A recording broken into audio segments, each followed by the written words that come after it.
Good morning बच्चों। मैं doctor Shashi Chawla, associate professor home science, government Veera girls college Udaipur से हूँ। आज हम जिस विषय के बारे में बात करने जा रहे हैं वो है सामुदायिक संगठन कार्यकर्ता की भूमिका एवं उसके कार्य। इसी टॉपिक को हम कंटिन्यू कर रहे हैं। पिछली क्लास में भी कल भी इसी टॉपिक के बारे में हमने बात की थी और आपको शॉर्ट में बताया था। आज हम इसके भूमिका और उसके क्या कार्य हैं सामुदायिक कल्याण के लिए सामुदायिक संगठन कार्यकर्ता के, उनके बारे में चर्चा करेंगे। तो फर्स्ट इसका था कि मार्गदर्शक के रूप में, जिसके बारे में आपको अच्छे से समझा दिया गया था। इस पूरे टॉपिक के मैंने नोट्स डाल दिए हैं PDF, आप उनको अपने नोटबुक कॉपी में लिख लीजिए। अभी हम आगे बात करेंगे। तो दूसरा पॉइंट इसका ये है कि एक समर्थ दाता के रूप में, यानी कि जो सामुदायिक संगठन कार्य करता है वो न केवल एक मार्गदर्शक का कार्य करता है, किंतु वह एक व्यावसायिक कार्यकर्ता होने के कारण उसे सदस्यों में अपनी समस्याओं, आवश्यकताओं को जानना, उनसे मुकाबला करने की योग्यता का निर्माण करना भी उसका कर्तव्य है।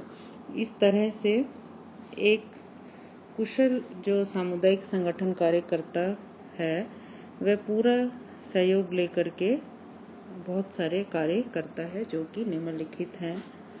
पहला ये है सामुदायिक असंतोषों को केंद्रित करना। समुदाय के अंदर कोई भी असंतोष की भावना है तो वो उस पर पूरा फोकस करके उसको खत्म करने का प्रयास करता है और उनको संतुष्टि प्रदान करने की कोशिश करता है। किसी भी समस्या का सामना अगर उसके सदस्य कर रहे हैं तो ये उसका पूरा प्रयत्न होना चाहिए कि उनको वो सेटिस्फाई कर सके। सामुदायिक कार्यकर्ता जो है सामुदायिक, उसका सबसे पहला काम यही है कि जो सदस्यों में छुपी हुई समस्याएं होती हैं, कई लोग अपनी समस्याओं के बारे में अच्छे से नहीं बता पाते हैं, व्याप्त होती हैं, तो उनके बारे में उसे उनका पता लगाए और जो भी उनके अंदर असंतोष की भावना है, डिससेटिस्फैक्शन है, उनके बारे में भी उसको जानना चाहिए। कभी कभी जो हैं सदस्यगण अपने असंतोष को महसूस तो करते हैं, लेकिन वो जो है किसी के सामने कह नहीं पाते हैं और वो जो भी उनको डिससेटिस्फैक्शन होती है या फिर निराशा होती है तो उसको अपने जीवन का एक अंग मान लेते हैं कि ये तो रहेगा ही, इससे हम बाहर नहीं निकल सकते हैं। तो इन सब बातों का पता लगाना सामुदायिक कार्यकर्ता का जो है जिम्मेदारी होती है, कर्तव्य होता है, और वह सदस्यों के प्रत्येक पक्ष को समझते हुए उन्हें समूह के समक्ष व्यक्त करते हुए उनमें आपसी सहयोग एवं सहायता से सामूहिक कल्याणकारी निर्णय लेने की योग्यता का विकास उसे करना पड़ता है और ऐसा उसे करना भी चाहिए। तो इसके अंदर दूसरा पॉइंट है संगठन को प्रोत्साहित करना, यानी कि वो प्रोत्साहित करता है हर कार्य के लिए। जो भी काम होते हैं अपने समुदाय के सदस्यों के लिए। एक समुदाय में कई तरह के जाति के लोग रहते हैं। धार्मिक, सामूहिक एवं वैचारिक विभिन्नताओं के कारण ना तो वो एक साथ इकट्ठा होना चाहते हैं और ना ही वो अपने विचारों को व्यक्त कर सकते हैं। इसलिए कार्यकर्ता की जिम्मेदारी होती है कि इन सब बातों का ध्यान रखते हुए जो भी सदस्य हैं उनको इकट्ठा होने के लिए प्रोत्साहित करना चाहिए। किसी भी तरह का उनमें आपसी मतभेद नहीं होना चाहिए। तीसरा है अंतर व्यक्तिगत संबंधों को बढ़ावा देना। तो इसमें यह आएगा कि सामुदायिक संगठन कार्यकर्ता जो है वो मनोवैज्ञानिक ज्ञान के आधार पर, जो भी उसका साइकोलॉजिकल नॉलेज है, उसके बेसिस पर सामुदायिक सदस्यों के विचारों एवं व्यवहारों से पूरी तरह से परिचित होना पड़ता है, ताकि आवश्यकता अनुसार वो अपने सदस्यों में एक साथ कार्य करने के लिए बल दे सके और अन्य सामूहिक बातों पर बल देने के साथ साथ जो उनके आपसी संबंध हैं, व्यक्तिगत संबंध हैं, उनको भी वो बढ़ावा देने का प्रयास करता है। और इसके लिए सबसे पहला जो है जो महत्वपूर्ण बिंदु है वो ये है कि सदस्यों में स्वीकृति और विश्वास प्राप्त करना अनिवार्य होता है, जो उसे करना पड़ता है। फिर नेक्स्ट पॉइंट है फोर्थ, सार्वजनिक उद्देश्यों पर बल देना। जो भी सार्वजनिक पब्लिक कली एम्स होते हैं, यानी कि सामूहिक उद्देश्य होते हैं, तो सामुदायिक संगठन कार्यकर्ता का ये उत्तरदायित्व होता है कि वे उन उद्देश्यों पर बल दे, ना कि अपने उसमें कोई पर्सनल इंटरेस्ट उसका नहीं होना चाहिए। और ऐसा करने के लिए वह विभिन्न समूहों, जातियों एवं सामाजिक तथा विभिन्न आर्थिक स्तर के सदस्यों की समस्याओं एवं आवश्यकताओं को सामने रख करके सार्वजनिक क्रियाओं तथा आवश्यकताओं का चुनाव करने में सदस्यों की मदद करता है। तो ये हुआ, पहला था मार्गदर्शक के रूप में, उसके अंदर छोटे छोटे पॉइंट्स थे। फिर दूसरा था एक समर्थदाता के रूप में, उसके अंदर पॉइंट्स थे। अब तीसरा है एक विशेषज्ञ के रूप में। तो विशेषज्ञ में यही आएगा कि वो एक अपनी ट्रेनिंग और अपने जो उसके अनुभव होते हैं उनके आधार पर विशेषज्ञ होता है और निम्नलिखित कार्य जो है वो करता है अपने समुदाय के सदस्यों के लिए। तो पहला इसके अंदर आएगा सामुदायिक कठिनाइयों के निदान में सहायता करना।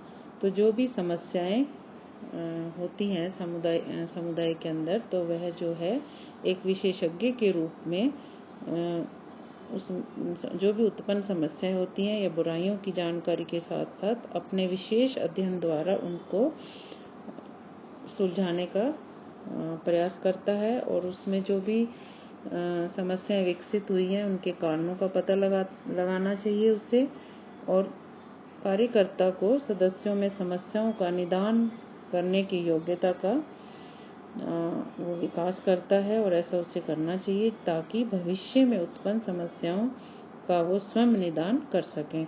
अगर उनको एट प्रेजेंट जो भी प्रॉब्लम्स कैसे सॉल्व की जाएंगी उनकी जानकारी दे दी जाती है, तो फ्यूचर में, भविष्य में वो पूरी सावधानी बरतें ताकि इस तरह की समस्या पहले तो आनी नहीं चाहिए, अगर आती है तो वो उसका खुद ही सॉल्यूशन ढूंढ सकें।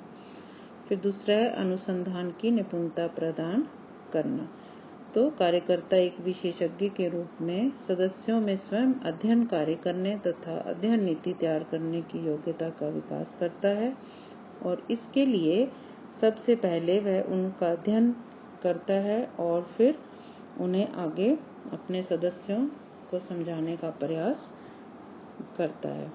तीसरा है दूसरे समुदाय की सूचनाओं को उपलब्ध कराना। सामुदायिक संगठन कार्यकर्ता का ये कर्तव्य होता है कि वह सामुदायिक सदस्यों में दक्षता एवं निपुणता का विकास करने के लिए अपने व्यवहारिक एवं सैद्धांतिक ज्ञान के आधार पर अन्य समुदाय के सदस्यों में जो भी छुपी हुई व्यापक सामुदायिक जागरूकता होती है, कार्यकुशलता होती है, और उनकी उपलब्धियां उन्होंने कैसे प्राप्त की, उनके उदाहरण प्रस्तुत करके, और उनके द्वारा जो भी तरीके अपनाए जाते हैं, विधियां अपनाई जाती हैं, उन सब के लिए वे अपने सदस्यों को प्रोत्साहित करता है। फिर नेक्स्ट है कला, विधि एवं उपयोगिता संबंधी परामर्श। तो इसमें सामुदायिक संगठन कार्यकर्ता सामुदायिक संगठन कार्य के एक विशेषज्ञ के रूप में सदस्यों में संगठित होकर सामुदायिक समस्याओं पर विचार विमर्श करता है, समस्या समाधान के लिए कार्यक्रम का चयन करता है तथा कार्यक्रम के क्रियान्वयन जैसी विभिन्न उपयोगी विधियों एवं कला के ज्ञान से सदस्यों को अवगत कराता है, उनको जानकारी प्रदान करता है ताकि जो भी योजना अनुसार है कार्य उनका क्रियान्वयन किया जा सके और उद्देश्यों की प्राप्ति की जा सके। फिर लास्ट है इसमें 5वां पॉइंट, मूल्यांकन करना। तो अपने ज्ञान और कौशल के आधार पर जो भी सामूहिक निर्णय लिए गए थे किसी भी कार्यक्रम को संचालित करने के लिए, और फिर उसके अनुसार जो है उसका क्रियान्वयन किया गया था, अब उसका मूल्यांकन किया जाता है, और मूल्यांकन से जो भी निष्कर्ष निकलते हैं सफलता, असफलता या किसी तरह की निराशा अगर रही तो क्यों रही, अगर असफलता प्राप्त हुई तो उसके क्या कारण थे और उनको कैसे दूर किया जा सकता है कि ताकि भविष्य में इस तरह की कोई भी असफलता या निराशा उत्पन्न ना हो। फिर कार्यक्रम पर पुनः विचार किया जाता है और अगर कहीं पर उसमें परिवर्तन की आवश्यकता है तो उस पर बल दिया जाता है। फिर है नेक्स्ट भूमिका है एक चिकित्सक के रूप में वो क्या कार्य करता है। तो सामुदायिक संगठन कार्यकर्ता एक सामाजिक चिकित्सक के रूप में भी वह काम करता है। वह अपने समुदाय के जो सदस्य हैं उनमें व्यापक समस्याओं के उन महत्वपूर्ण कारकों एवं तत्वों का पता लगाता है जो कि उसके विकास में रुकावट डालते हैं या बाधक होते हैं। वह चिकित्सक के रूप में न केवल उन छिपी, उपलब्ध और अचेतन शक्तियों से मुकाबला करता है किंतु उसके अलावा जो भी समस्याएं होती हैं उनके बारे में जो भी बाधक और भ्रामक बिंदु होते हैं उनको दूर करने का प्रयास करता है कि उसमें रुकावटें क्यों आ रही हैं। फिर है एक सक्रिय कार्यकर्ता के रूप में। एक सक्रिय कार्यकर्ता के रूप में सामुदायिक संगठनकर्ता उन सभी क्षेत्रों में सफल सिद्ध हो सकता है जहां अधिक से अधिक जनसंख्या अन्याय एवं पक्षपात का शिकार हो रही हो। फिर एक अधिवक्ता के रूप में उसका क्या कार्य होता है। सामुदायिक संगठन कार्यकर्ता एक वकील या अधिवक्ता के रूप में भी समुदाय के सदस्यों की सहायता के लिए उनकी आवश्यकताओं एवं उपलब्ध साधनों का ज्ञान प्राप्त करने के पश्चात उनका पक्ष लेता है।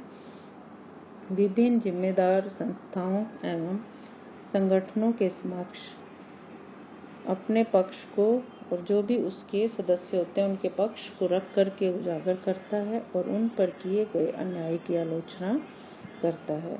अर्थात पानिक के अनुसार सामुदायिक संगठन कार्यकर्ता का उद्देश्य जो है एक अधिवक्ता के रूप में किसी संस्था की पद्धति की बुराई करना ही नहीं है किंतु उसमें आवश्यक परिवर्तन अगर जरूरी है और सुधार लाना अनिवार्य होता है। वो परिवर्तन लाने का मतलब ये नहीं है कि वो किसी दूसरी संस्था की बुराई कर रहा है। उसका मुख्य उद्देश्य ये होता है कि जो भी समुदाय के सदस्य हैं वो उनकी भलाई के लिए जितना भी हो सकता है वो प्रयासरत रहे। तो प्रयुक्त विभिन्न रूपों में सामुदायिक संगठन कार्यकर्ता समस्याओं के अध्ययन लेकर कार्यक्रम के मूल्यांकन तक मतलब शुरुआत करता है, उसका अध्ययन करता है, स्टडी करता है, क्या प्रॉब्लम्स हैं उसको योजना अनुसार सॉल्व करने का प्रयास करता है। जो भी योजनाएं बनाता है उसके अनुसार वो क्रियान्वयन करता है। फिर मूल्यांकन किया जाता है। मूल्यांकन में जो भी निष्कर्ष निकलते हैं उनको ध्यान में रखते हुए वो फिर फ्यूचर की योजनाएं बनाने का प्रयास करता है। तो वह समस्याओं के अध्ययन से लेकर कार्यक्रम के मूल्यांकन तक जिस प्रकार की भूमिका की आवश्यकता सदस्यों के लिए महसूस करता है वह उससे पूरा करता है। कार्यकर्ता यदि अपनी इन भूमिकाओं को सही रूप में निभाता है तो इट मीन्स वह संगठन और कल्याण का कार्य अच्छे से कर रहा है और वह काम भी आसान हो जाता है। तो ये टॉपिक जो है ये यहीं पे फिनिश होता है। फिर नेक्स्ट नया चैप्टर स्टार्ट करेंगे हम। Thank you.